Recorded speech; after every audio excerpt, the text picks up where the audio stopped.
Dès demain, en Hexagone comme en Outre-mer, les crèches, les écoles, les collèges se prépareront à accueillir, à partir du 22 juin, tous les élèves, de manière obligatoire,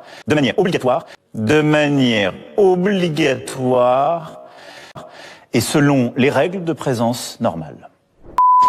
Le professeur Jean-Bernard Fourtillant dans cette alerte, qui est un expert en pharmacologie, toxicologie, et il vous dit ne laissez pas vos enfants se faire dépister sans votre consentement, parce que c'est ce qui risque d'arriver, figurez-vous. Il risque d'arriver que pendant la scolarisation, là qu'on vous incite à réaliser sur la personne de vos enfants à partir du 11 mai, du 12 mai et après du 18 mai, enfin tout au long du mois de mai pour quelques semaines d'école, eh bien nous risquons de voir nos enfants se faire dépister sans notre consentement.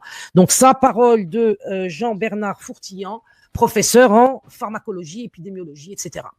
Donc, à compter du 11 mai, il dit qu'il va nous être imposé un dépistage massif dans toutes les écoles. Il va y avoir 700 000, si l'on en croit le professeur, 700 000 dépistages par semaine. Alors lui, il dit qu'il ne faut pas se faire dépister parce que ces tests ne sont pas fiables. Et pourquoi ils ne sont pas fiables? Eh bien parce que tout simplement derrière, il y a du lobbying. Il y a les lobbies des labos pharmaceutiques qui sont en train d'activer d'ailleurs aussi dans toutes les entreprises et dans tous les médias une propagande pour une vaccination de masse. Or, il y aurait, d'après ce professeur, 2 composants dans ce futur vaccin qui sont classés secret défense. Et un troisième, et pas des moindres, qui est le squalène. Voilà, donc vous avez des vaccins dont les compositions sont suspectes. Je vous renvoie sous cette vidéo au live que j'ai fait sur les vaccins, qui en donnait la composition, où j'expliquais sur la base des études de Monsieur Jean Droc, que les vaccins, et cela avait été d'ailleurs complètement confirmé par le journal Le Monde, alors même qu'ils avaient essayé de me débunker, dans ces vaccins, il y avait donc des ingrédients parfaitement dangereux, comme on le sait maintenant, des adjuvants et de l'aluminium, mais aussi des ingrédients particulièrement suspects qui ressembleraient plus à des potions de sorcière qu'à autre chose, comme du porc, du singe vert, du rat, des fœtus humains avortés. Donc, le professeur Jean-Bernard Fourtillant vous dit de ne pas vous faire dépister parce que, d'après lui, passé 70 jours, le virus est inactif et que nous avons donc dépassé ce cap. En revanche, à son avis, le virus retrouvera vigueur avec les radiations électromagnétiques. Et donc, de ce point de vue-là, il vous rappelle qu'il ne faut pas vous faire dépister. Roman, est-ce que tu peux avancer un peu plus vite? Je crois que là, on a terminé le document du professeur.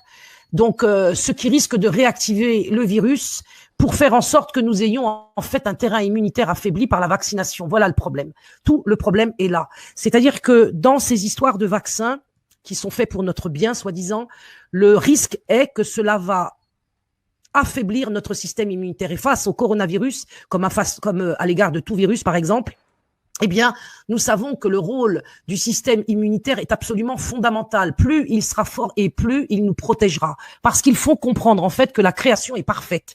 Dans la création, il y a l'homme et la femme auxquels Dieu a donné un système immunitaire d'une puissance phénoménale dont on ne soupçonne pas l'efficacité, qui fait de lui, en fait, une armée capable de nous protéger contre les virus et qui peut se battre contre les maladies dont nous pouvons être porteurs à un moment ou à un autre de notre vie. Mais ce système immunitaire a besoin d'être intact. Or, les vaccins, la 4G, la 5G, l'aluminium qu'on trouve évidemment dans les vaccins, sans compter quelques ingrédients dont je ne vais pas parler ici, mais dont vous comprendrez qu'ils contribuent aussi à affaiblir nos défenses immunitaires, eh bien, tout cela risque de nous amener dans une situation où notre corps, à l'origine parfaitement créé, ne soit plus en mesure de nous défendre contre ce qui pourrait se développer comme maladie en nous-mêmes. Donc, c'est la raison pour laquelle vous avez ce professeur et les équipes qui travaillent avec lui qui vous enjoignent de ne pas vous faire dépister ni de vous faire vacciner. Alors tout le problème va être comment faire pour ne pas en arriver justement à nous retrouver avec un système immunitaire affaibli. En tout cas, je voulais vous communiquer cette alerte.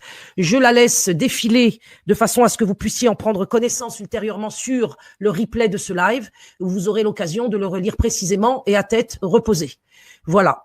Donc, autre information que vous trouvez dans ce texte qui est une alerte, je le répète, du professeur Jean-Bernard Fourtillan, c'est que les fabricants de tests le disent, aucun des tests ne peut détecter le virus du Covid, mais seulement une infinité un nombre indéterminé. J'aime pas le mot infini, c'est pas approprié dans ce cas-là. Un nombre indéterminé de petits virus inoffensifs qui peuvent rendre le test positif, alors que évidemment vous ne l'êtes pas vraiment. En tout cas en ce qui concerne le Covid. Donc leur objectif, c'est de nous faire croire que nous sommes tous malades. D'ailleurs, je vous renvoie à la pièce de comment il s'appelle ce docteur là qui faisait croire à tout le monde qu'il était le docteur Knock. Voilà, le docteur Knock est une pièce de théâtre qui est extrêmement intéressante puisque vous avez ce docteur qui arrive dans un village où tout le monde est en bonne santé et où il va travailler justement au triomphe de la médecine, c'est-à-dire faire la médecine mortifère, la médecine subversive, puisque cette pièce de théâtre de Jules Romain va nous apprendre donc que des médecins ou des lobbies pharmaceutiques par exemple peuvent créer en nous la phobie de la maladie que nous avons pour eux dont nous sommes atteints à leurs yeux, de façon à pouvoir nous rendre pieds et poings liés à leur traitement. Voilà, donc vous avez cette perspective des 700 000 tests par semaine. Ça va passer par nos enfants. C'est leur point d'attaque.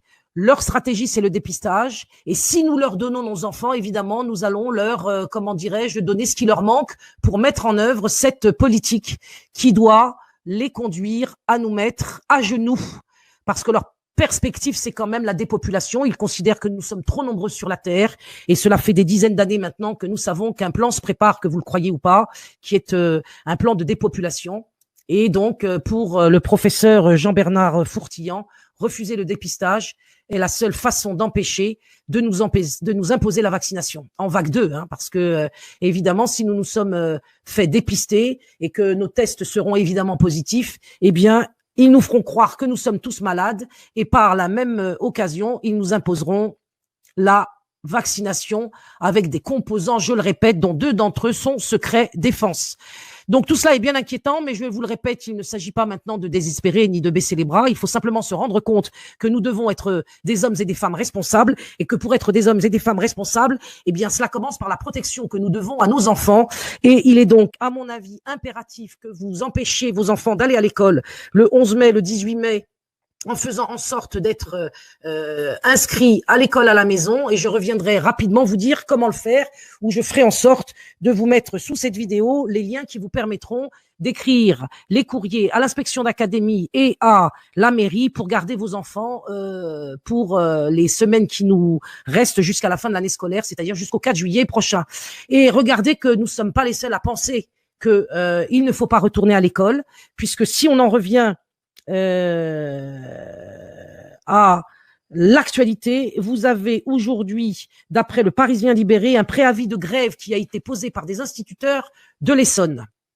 Voilà, je vous laisse quelques secondes de plus pour que le texte, du professeur Jean-Bernard Fourtillan apparaisse, et vous avez maintenant le Parisien qui apparaît à l'écran pour vous montrer que je vous raconte pas d'histoire.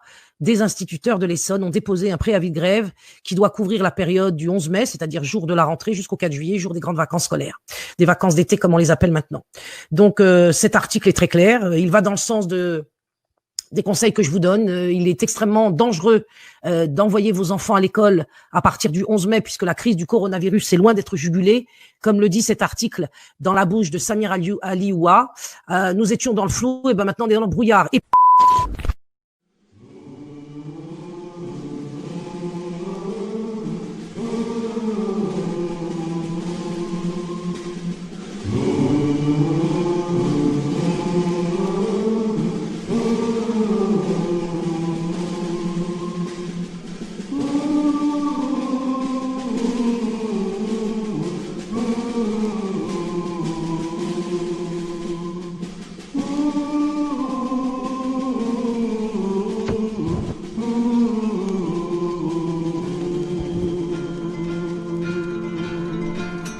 Tutti li vedi, tutti fratelli, finché lo taserà.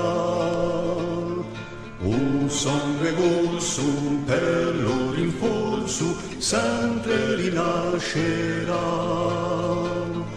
alla riscossa, tutti alla mossa, un giorno sbuccerà.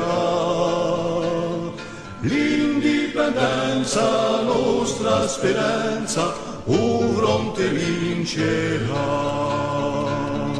Dolci, sinceri, di cuore fieri, bramando a libertà. Ma non ci salta, troppo è durata, o piombo salterà. Alla riscossa, tutti alla mossa, un giorno sbuccerà. L'indipendenza, nostra speranza, un fronte vincerà.